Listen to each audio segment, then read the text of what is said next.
Hello, hello! Madlang Pits! Nandito ngayon si Mrs. Lauresta para sa isang tanong, isang sagot. Pag hindi mo nasagot, ikay malalagot. Eme! Let's start. Kamusta ka naman ngayon, Mrs.? As of now, okay naman ako at wala namang mga masasamang nangyayari. Kaya thank you God sa araw na ito. I have here question. First question. Bakit daw hindi ka na-active sa TokTik? Okay, busy lang kasi ako ngayon. That's why na hindi ako active sa mga social media.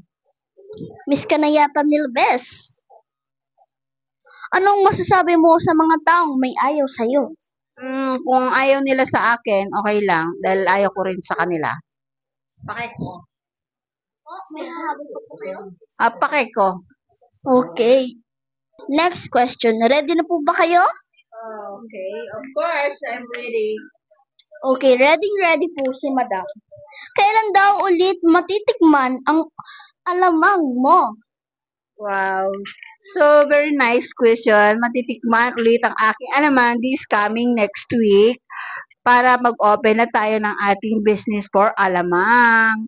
Kaya guys, tangkilikin ninyo ang aming alamang with Atchara. May alamang tayong spicy special, sweet, and pork alamang.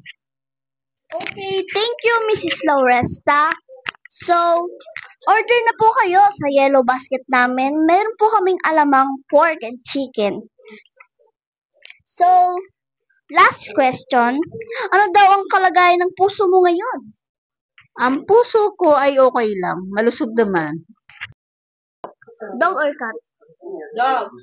Skincare or makeup? Skincare. Anong sasabihin mo kapag nakita mo ang ex mo? Hi. Piola Pascual or Jeric Ramal?